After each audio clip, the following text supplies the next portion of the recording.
तो दोस्तों आज 16 दिसंबर 2021 गुरुवार का दिन हो चुका है। तो आइए फटाफट से बात कर लेते हैं आज शिक्षा विभाग से जुड़ी कुछ ताजा खबरों की और कुछ बड़ी खबरों की।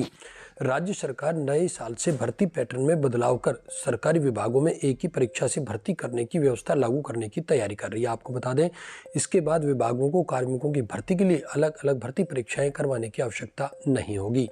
सरकार ने इसे समान पात्रता भर्ती परीक्षा का नाम दिया है। आपको बता दें, प्राप्त जानकारी के मुताबिक करीब 20 से अधिक विभागों की भर्ती के लिए अब एक ही समान पात्रता परीक्षा आयोजित की जाएगी। तकनीकी पदों पर भर्ती के लिए अलग अलग परीक्षा के बजाय अब एक ही टेस्ट देना होगा। प्रस्ताव के आधार पर 2 दर्जन से ज्यादा विभागों की भर्तियों की परीक्षा एक साथ होगी। अब समान पात्रता परीक्षा का आयोजन RRSSB अर्थात राजस्थान अधीनस्थ सेवा चयन बोर्ड के द्वारा किया जाएगा। परीक्षा एक श्रेणी बहुविकल्पी प्रश्न पत्र पर आधारित होगी। हालांकि यह व्यवस्था कैबिनेट से अनुमति मिलने के बाद लागू हो सकेगी। आपको बता दें, इस पात्रता परीक्षा में प्राप्त अंकों की वैधता 3 वर्ष तक रहेगी।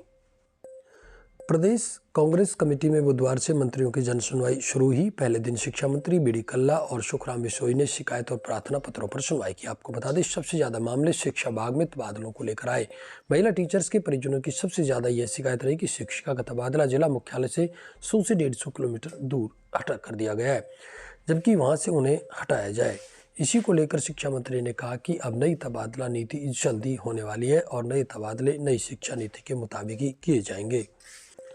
राजस्थान कर्मचारी चयन बोर्ड दुर्गापुरा ने पूर्व प्राथमिक शिक्षा अध्यापक भर्ती परीक्षा 2018 का परिणाम जारी कर दिया है। इसमें बोर्ड ने 3 गुना वरीयता सूची जारी कर अभ्यर्थियों को बड़ी राहत दी। आपको बता दें, इसी के साथ भर्ती में शेष बचे अभ्यर्थियों की सूची जारी कर बड़ा मौका दिया है।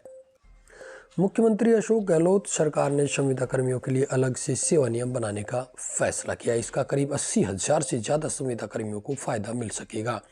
आपको बता दें, राज्य मंत्रिमंडल ने राज्य एवं केंद्र सरकार की विभिन्न योजना, परियोजना और कार्यक्रमों की क्रियान्विति के उद्देश्य से एक निश्चित अवधि के लिए रखे जाने वाले कार्मिकों की संविदा नियुक्ति के लिए Rajasthan contractual appointment to civil post rules 2021 बनाए जाने का अनुमोदन किया। रीट भर्ती परीक्षा 2021 में पदों की संख्या 31,000 से 50,000 करने को लेकर विराटनगर विधानसभा क्षेत्रीय विधायक इंद्राज गुर्जर ने मुख्यमंत्री श्री अशोक गहलोत को पत्र लिखा। आपको बता दें, उन्होंने पत्र में बताया कि प्रदेश में 26 सितंबर को आयोजित 31,000 पदों पर रीट भर्ती परीक्षा, अब उक्त भर्ती परीक्षा में 2 वर्ष के लंबे अंतराल हो जाने के बाद पदों में बढ़ोतरी किए जाना वाजिब है। केंद्रीय माध्यमिक शिक्षा बोर्ड की केंद्रीय शिक्षक पात्रता परीक्षा अर्थात CTET गुरुवार से शुरू होगी। ये 13 जनवरी तक चलेगी। पहली बार परीक्षा का ऑनलाइन आयोजन किया जा रहा है। अजमेर में गेगल में एक इंस्टीट्यूशन को इसका परीक्षा केंद्र बनाया गया। बोर्ड ने परीक्षा के दौरान हाईटेक नकल के मामलों को रोकने के पुख्ता बंदोबस्त किए गए। आपको बता दें, इसी के साथ अभ्यर्थियों को कोविड-19 के संक्रमण से बचाने के लिए कई महत्वपूर्ण सुरक्षात्मक कदम उठाने की तैयारी भी की गई है। प्रदेश में शिक्षा व्यवस्था को सुधारने के लिए स्कूलों में होने वाले निरीक्षण में श्रीगंगानगर जिले के अधिकारी फेल साबित है। आपको बता दें, निरीक्षण के उपरांत प्राप्त डाटा के त्वरित विश्लेषण, शैक्षिक प्रक्रियाओं और परिणामों के विश्वसनीय डेटा का संग्रहण करने तथा विद्यालय संबलन प्रक्रिया को अधिक सरल बनाने के लिए शुरू किए गए शाला संबलन ऐप में श्रीगंगानगर जिले का प्रदर्शन बेहद कमजोर रहा है। माध्यमिक शिक्षा निदेशालय ने निजी स्कूलों को RTE में निःशुल्क प्रवेशित विद्यार्थियों की फीस के पुनर्भरण भुगतान के लिए 61 करोड़ 60 हजार रुपये जिला शिक्षा अधिकारियों को आवंटित कर दिए हैं। आपको बता दें, जिला शिक्षा अधिकारी इससे RTE के तहत निजी स्कूलों में शिक्षण सत्र 2018-19, 19-20 तथा 20-21 में प्रवेशित विद्यार्थियों की प्रथम और द्वितीय किस्त का पुनर्भरण कर सकेंगे। इसी के साथ आपको बता दें, निःशुल्क और अनिवार्य बाल शिक्षा अधिकार अधिनियम RTE के तहत प्रवेश अब 20 दिसंबर तक हो सकेंगे। दरअसल शिक्षा विभाग ने पूर्व में आवेदन कर चुके स्टूडेंट्स के फॉर्म को चेक करने की अंतिम तिथि बढ़ाकर 20 दिसंबर कर दी है। ऑनलाइन प्रवेश की प्रक्रिया में परिवर्तन होने से बड़ी संख्या में गैर सरकारी विद्यालयों ने आवेदन पत्र निरस्त कर दिए थे। ऐसे में उन निरस्त आवेदनों को अब पुनः आवेदन करने का अवसर प्रदान किया गया है। प्रदेश में स्नातक पास घर बैठे बेरोजगारी भत्ता पाने वाले हजारों बेरोजगार युवाओं को अब मुफ्त में यह भत्ता नहीं मिलेगा। इसके लिए बदले नियमों के तहत युवाओं को 1 जनवरी से रोज 4 घंटे सरकारी ऑफिस में काम करना पड़ेगा। नई योजनाओं को समझने वाले युवाओं ने स्थानीय बेरोजगार कार्यालय में आवेदन भी शुरू कर दिया। आपको बता दें, प्रतिदिन दर्जनों की संख्या में शिक्षित बेरोजगार रोजगार कार्यालय में नई योजना के तहत भत्ते के लिए आवेदन करने पहुंच रहे हैं। दरअसल प्रदेश में बेरोजगारी बढ़ने के साथ ही सरकार ने ग्रेजुएट बेरोजगारों को भत्ता देने की शर्तों में सख्त कर दिया है। आपको बता दें, बेरोजगारी भत्ता लेने के लिए सरकारी ऑफिस या सरकारी योजना में प्रतिदिन इंटर्नशिप के तौर पर 4 घंटे काम करना होगा। आपको बता दें, राजस्थान में पहले स्नातक तक शिक्षित व रोजगार कार्यालय में पंजीकृत बेरोजगार युवाओं को 3,000 रुपये व युवतियों को 3,500 रुपये भत्ता दे रही थी। इस योजना के तहत 1.60 लाख युवाओं को लाभान्वित करने का लक्ष्य तय था।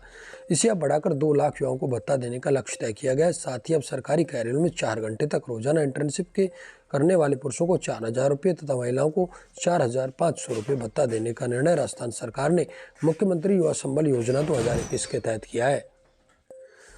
अब से ग्रेजुएशन और पोस्ट ग्रेजुएशन कर रही छात्राओं को भी मैटरनिटी लीव दी जा सकेगी। यूजीसी ने इस संबंध में सभी विश्वविद्यालयों के कुलपतियों को निर्देश दे दिए कि यूजी और पीजी कर रही छात्राओं को मैटरनिटी लीव और अटेंडेंस में राहत देने के लिए नियम मानदंड तय किए जाएं। चुनाव सुधारों के लिए लंबे समय से उठ रही मांगों को देखते हुए सरकार एक बार फिर से सक्रिय हुई। हालांकि ये सुधार कब तक जमीन पर उतर पाएंगे यह कहना मुश्किल, लेकिन चुनाव सुधार के जिन अहम बिंदुओं पर तेजी से काम चल रहा है उनमें फर्जी मतदान, वोटर लिस्ट में दोहराव रोकने के लिए मतदाता पहचान पत्र को आधार कार्ड से लिंक करने की तैयारी चल रही है। आपको बता दें, निर्वाचन आयोग की सिफारिशों के आधार पर चुनावी प्रक्रिया में सुधार के लिए मोदी कैबिनेट ने यह अहम फैसला किया है। राजस्थान कर्मचारी चयन बोर्ड दुर्गापुरा ने मोटर वाहन उपनिरीक्षक के 197 पदों पर भर्ती के लिए ऑनलाइन आवेदन प्रक्रिया चला रखी है। आपको बता 10वीं पास या भर्ती 31 दिसंबर तक आवेदन कर सकते हैं। चयन बोर्ड ने इस भर्ती की योग्यता में कुछ बदलाव किए हैं। तो दोस्तों, ये थी आज 16 दिसंबर 2021 से जुड़ी शिक्षा विभाग की कुछ बड़ी खबरें। शिक्षा विभाग जुड़ी प्रत्येक बड़ी अपडेट के लिए लगातार बने रहे हमारे साथ में। प्रत्येक बड़ी खबर का नोटिफिकेशन लगातार आप तक पहुंचते रहे, इसके लिए आप हमारे चैनल को सब्सक्राइब अवश्य कर लें। इसी के साथ प्रत्येक बड़ी अपडेट से लगातार वाकिफ रहने के लिए आप हमारे टेलीग्राम ग्रुप को भी ज्वाइन कर सकते हैं, जिसका लिंक आपको नीचे डिस्क्रिप्शन में मिल जाएगा। इसी के साथ बीएसटीसी, पीटीटी, रीट, पुलिस, पटवार, स्कूल, कॉलेज शिक्षा से जुड़ी यदि आपकी कोई समस्या है तो आप हमें कमेंट कर सकते हैं। आपके कमेंट के आधार पर आपकी समस्या के समाधान का पूर्ण प्रयास किया जाएगा। आज की इस वीडियो में साथियों बस इतना ही। नमस्कार।